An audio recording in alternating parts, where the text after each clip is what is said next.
அஸ்ஸலாமு hi friends எல்லாருக்கும் நேத்தோட எல்லா வீடியோவில் இன்றைக்கி பார்ட் 2 அப்லோட் பண்ணுறேன்னு சொல்லியிருந்தேன். அதில் பார்ட் 2 வீடியோ தான் இது.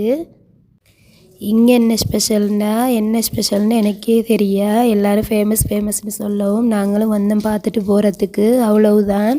அதோட ஸ்டோரி எல்லாம் எனக்கு தெரியும் அவ்வளோவா. ராவலம் இல்லைன்னு சொல்கிறாங்க. அவ்வளோ பெருசாகலாம் எனக்கு என்ன கதைன்னு தெரியா, கேட்டு தான் பார்க்கணும். ஆனால் பெரிய நீர்வீழ்ச்சி ஒன்று இருந்துச்சு, ஒசரமான. மேலேருந்து கீழே மட்டும் தண்ணி கொட்டிக்கொண்டே இருந்துச்சு. அவ்வளோ பெரிய ஒசரமான நீர்வீழ்ச்சி உண்டு. வெள்ளைக்காரவங்க இந்த சைட்லேருந்து அந்த சைடுக்கு ஜம்பெல்லாம் பாஞ்சு போயிட்டு ஃபோட்டோஸ் எல்லாம் எடுத்துக்கொண்டு இருந்தாங்க. நாங்கள் தான் பயந்து ஒரே இடத்துல நின்று இருந்தோம். ஆனால் அவங்களுக்கு அந்த தைரியத்தில் பாராட்டவே வேணும் கட்டாயம். அவ்வளோ வெயில்லையும் அந்த தண்ணி கொட்டுற சத்தத்தை கேட்டாலே எங்களுக்கு மனசே அவ்வளோ கூலாகிரும். அந்த அளவுக்கு இதமாக இருந்துச்சு அந்த சத்தத்தை கேட்குறதுக்கே.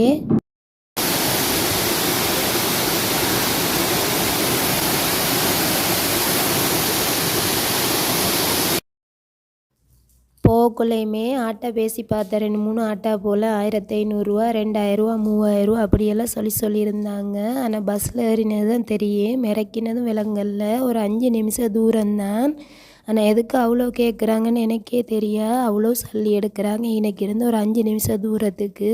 புதுசாக எல்லா சைடுக்கு ஊர் சுற்றி பார்க்க வாரீங்கன்னா 3 வீலுக்கு மிச்சமே ரேட் கேட்குறாங்க. அதை விட 2 எட்டு வச்சா ரோட் வருது, அங்கேயே பஸ் வந்து நிப்பாட்டுறாங்க. இன்னைக்கு ஏறி போய்த்துட்டோம்னா ஒரு 5 நிமிஷம் தூரம்தான். பஸ் டிக்கெட் அவ்வளோவெல்லாம் எடுக்க மாட்டாங்க, அப்படியே போயிட்டு இறங்கிக்கோங்க. அதுவே சரியான மட்டும் லேசி. ராவணல்ல வாசல்லையே தான் போயிட்டு இறக்குறாங்க. அதே மாதிரி வரக்கொள்ளையும் ஒன்றுக்கு பின்னால் ஒரு பஸ் வந்து கொண்டே தான் இருக்கி. ஒரு 10-20 நிமிஷம் கேப்பில் பஸ்ஸுக்கு பஞ்சமே இல்லை. பஸ் வந்து கொண்டே தான் இருக்கி. நாங்கள் நினச்ச டைமில் ஏறிட்டு வரையிலும். நாங்கள் உட்காந்து கொண்டிருக்க போக்குள்ளே 2-3 பஸ் பெய்த்துட்டு சரி அவசரப்பட்டு போவானோம் அப்படின்ட்டு நாங்கள் தான் உட்காந்து கொண்டே இருந்தோம். சுற்றி பார்த்துட்டு ஆறுதலாக போவோம், இனி வரவும் கிடைக்காதுண்டு.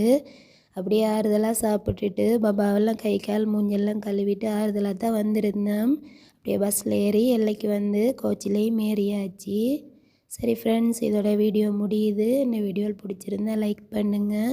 இது மாதிரி இன்னும் இன்ட்ரெஸ்டிங்கான வீடியோஸ் வேணும்னா இந்த சேனலை கட்டாயம் சப்ஸ்கிரைப் பண்ணி வச்சுக்கோங்க. நான் இன்னொரு நல்ல வீடியோவோடு உங்களை எல்லாரையும் சந்திக்க வரேன். பாய்.